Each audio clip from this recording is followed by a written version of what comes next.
Hello everyone, my name is Dave Partner and welcome to this tutorial on closures in JavaScript. JavaScript has a very interesting concept called closures, and I'll just show you up in this tutorial. Remember, in the past tutorials we looked at variable scopes and we saw how this guy is a global variable accessible by any other function under it. So any other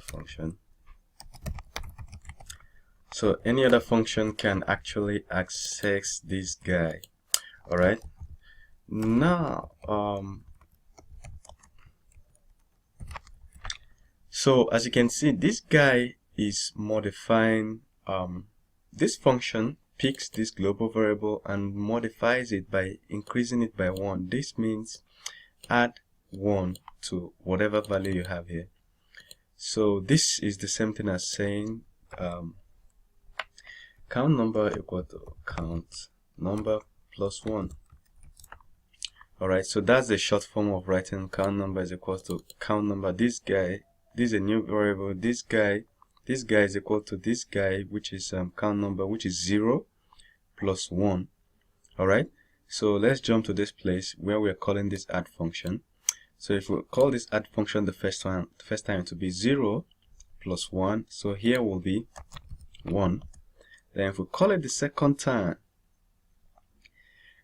JavaScript will persist the value that already exists here, which means the first time we called it was 1. So here it will be 1 plus 1, which is 2. So it will now carry that two value and come here and perform this function again to be 2 plus 1, 3. Then we try to print it out of the screen. It does, once we call this function, it does it one more time, which is 3 plus 1. Here will give us 4. So let's check it out and see we have 4. But the problem with this is that what if this other guy is modifying this function to this variable too, and we have access to it? We called it somewhere.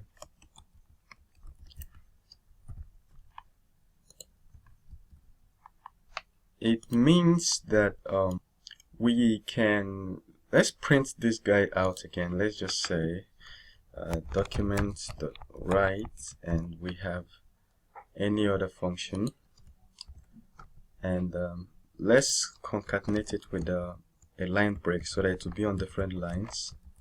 Alright, so what's happening here is that we have counter to be 0, and we have this function that is adding it. We have another random function, and what this function just does is add 2 to the counter, whatever the value of the counter is. So, and at this point we have not run this function, so this counter, the value of this counter is 0, so we add 2 to it. What we should have here is 2. Then at this point we run this first function, and normally it should just take this 2 and increase it by 1, which is, it should be like 3 from here. But unfortunately that doesn't happen. See what will happen when we refresh. We have 2 rightfully as we predicted, that here will be 2, but from here add, this add didn't receive the 2. If it received the 2, the answer wouldn't have been 4. You see the problem? The problem is that any other function can pick this value and modify it, and it becomes another thing. So it's not consistent. So that's where the concept of closures come in. We want any value that wants to handle, any other function that wants to handle this value, to only access, before they can change this value or modify it, they have to access this add function. So we don't want another function having access to this count number and modifying it in a way that we didn't expect. Okay, so that's closures. Let me give you another example of how closures work, and I'll just copy and paste a code I've typed just to save time. All right,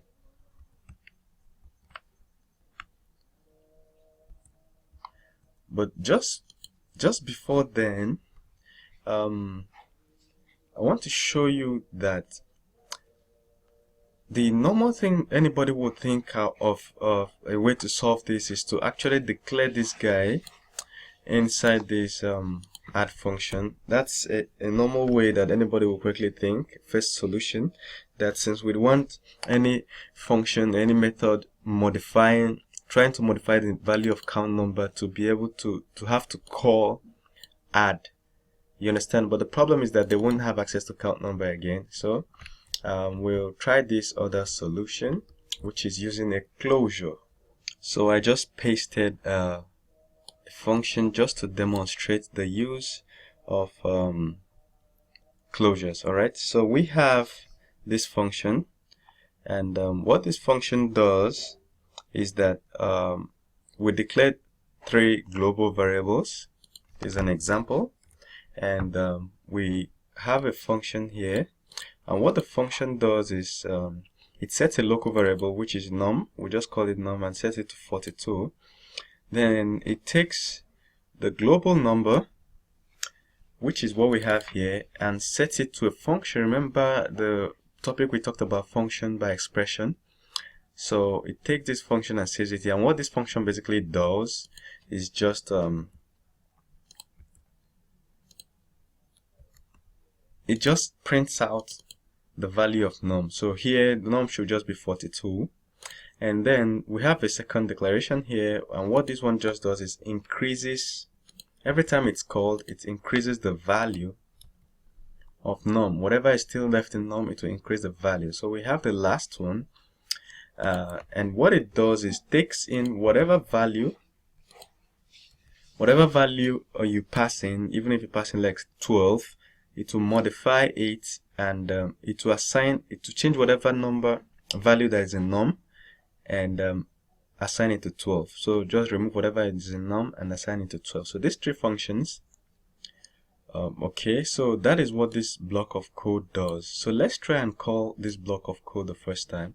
If we call it the first time, it will just set num, but then we still have to first time we call it, it runs this and stops. You understand? But then with the concept of closures, these guys still exist, and they still have access to this guy even after this function has exited. This function has run and completed.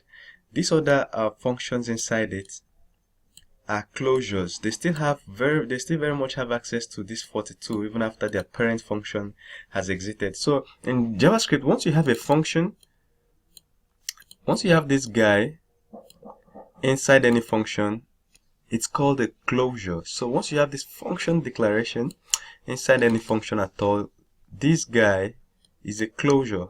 The whole of this guy is called a closure. All right, so let's see, we've run this, and of course we didn't ask it to print anything. Let's see. So we still have access to this guy, which we're just saying increase the number. All right, and what we have here is 42, and we are calling this guy first, which is here, and we're saying increase the number by 1. This plus plus means increment by 1. We'll still get to that, and that means 43. So when we now run this one, we get 43. This one just prints it out, it doesn't do anything. So we've increased the number by 1 and we're printing it out, we get 43. And what if we run the return number and we just pass in 9 as a variable? We can pass in any number here. We just pass in 9. It changes whatever is in num and makes it 9. So if we pass in 9 and run global number again, which just prints it out, we get 9.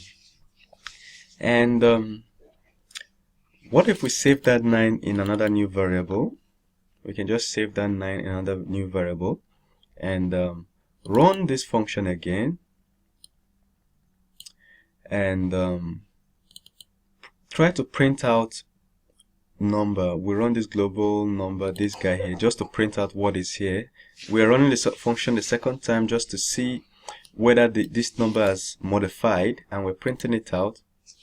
We're printing it out global number, and what we'll still get is 42. So immediately we run this function the second time, it resets everything.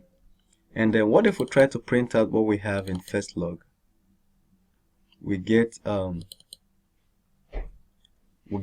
again. Okay, so that's to show you how closures work, that even after a function has run, you can still have access to the variables inside it, and if you run it again, you reset it and everything still exists as it were. Alright, so that's closures in JavaScript. When we start actually doing practicals, you will see, you get to understand this more. Just know that anytime you see this kind of function declaration inside another function, that means the second function, this one is a closure. These guys are closures. Alright, so see you in the next tutorial, and we'll go to more simpler things. So I just wanted to get this one off the road, and we'll fix other things. Don't forget that you can always subscribe to my YouTube channel, and people ask if I write. Yes, I write a lot, a number of times, so you can always check me out on Medium. Go to Medium and search for me and follow. Alright, and you'll see a number of tutorials I've written. I write on startups on Medium. Alright, so thank you very much. See you in the next video.